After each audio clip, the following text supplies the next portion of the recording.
Trying to measure the threads for the R&G tail light because faffery.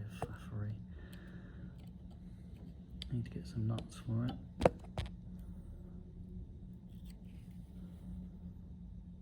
Mm, 2.9, does that make it an M3? Tell you what we're missing, apart from the number plate. Indicators, right.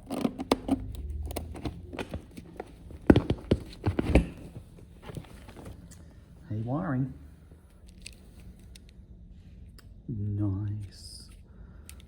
Although I'm very much aware that because this is kind of short, when I put a number plate on it, I think they're going to be obscured slightly because this tail tidy is not an R&G tail tidy, it's like aftermarket, made in the UK and all that sort of stuff, but it seems designed for smaller plates. Let's get them fitted. Because they're standard indicators, I'm having to use these adapters in order to figure out which is which, so I should do that bit now.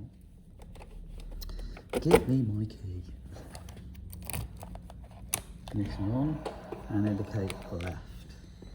So we've got the front indicator doing its thing. Pop in a patch cable and then try an indicator and see if it makes any difference. We'll try this one first.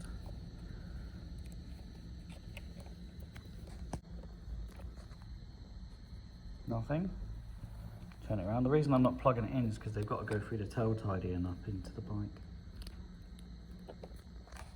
And nothing, so I'm guessing that is not the left indicator. So that was the one with the green tang on it. This one's a little broken, which is a shame.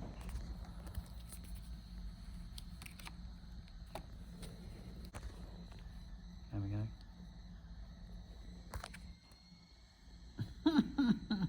So the one that doesn't have the green tang is my left indicator. It's just not plugged in very well. I can't believe these indicators, those little swipey ones. I didn't realise that when I bought them.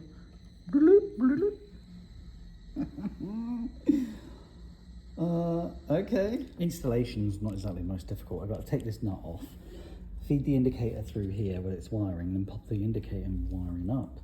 But it's like really shoddy. It's not shoddy, alright, it's really cheap. Yeah, I'm not sure whether I'm going to pop that in there and then just replace these indicators in time, or use some heat shrink on it. Just let's have a look and see if I've got any heat shrink that's long enough. No, they're roll pins, Alex. Leave them alone. I don't think these little patches of heat shrink are really going to be long enough to deal with this. So just for now, I've pushed their non-heat shrink into the indicator and I'll just pass it through. So pass it through. Whee.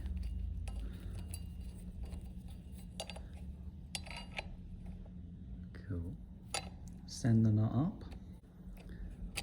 Hold that in position whilst tightening up the nut.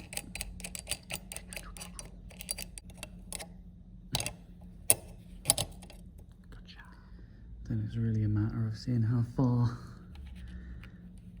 these wires go and whether they can just pop them up into the bike without any trouble. There they are. There's quite a lot of this tail though, isn't there? I don't know. Even if I push them up in some kind of happy method, it's not a picture of perfection, to be fair. So yeah. So I've pulled them out and I'm thinking, why don't I just add some heat shrink, just an extra length of heat shrink, maybe. Might stop water, it won't stop water ingress into there, I know it, but it would at least tidy things up. And this is what I'm trying to say here, this tiny length of heat shrink, just so that it will look tidier when it goes up inside the bike, maybe. Bring the heat.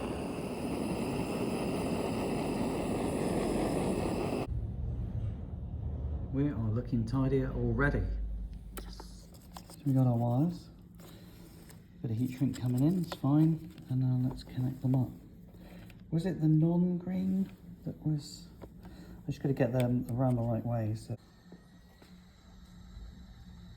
And now the same for the other side. Got my indicator. Take the nut off of it.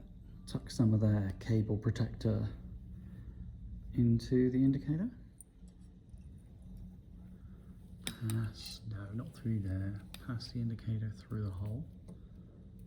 I had some indicators for the FZR1000, but they had a much thicker stem. One way around. Yeah. Pass up the nut. Pop it over the threads. Nice. Let's pop some heat shrink over here. Warm it up a little. I'm not going crazy, it's just so that the heat shrink locks itself on and gives a mighty good feel. And then we'll pop these up through the hole. There they are. Because there's a little rubber bung in there that kind of helps stop water getting up into the tail. Got to push the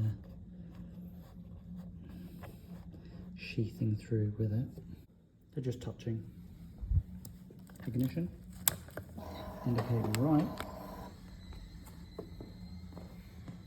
Alright. Let's try and cancel that. Activate that. That's some crazy stuff. These indicators are kind of different. I'm not keen on their protection, so I might try and find. I'm not a big fan of insulating tape around them, and they don't have a lot of length to them either. So I'm either going to have to cut them off and lengthen them, just so that everything looks tidier. It's kind of like I put no effort into it. I'm not used to that. But for now, they'll let me do some miles. Let's get the seat back on. So this tail tidy is made in the United Kingdom. And I thought it was kind of cool at first, but actually it's kind of small. And now you can see a problem where I've put the indicator on, and how am I supposed to get the nut onto the number plate? And even if I put that through, it's going to be a tight fit, yeah? What a load of faffery, that's just rubbish. Not rubbish, but... And then exactly the same on the near side. They're touching each other. That's really bad. And that's what you got. You got the bolts coming through and hitting the indicators. It's not a great design. So it's a bit of a shame about the tail tidy not quite being wide enough for a standard UK number plate. Indicators are different though. See, on my other bikes, the indicators protrude just past the number plate, but not on this one. I love these little indicators though, they're so cute. Thanks for watching.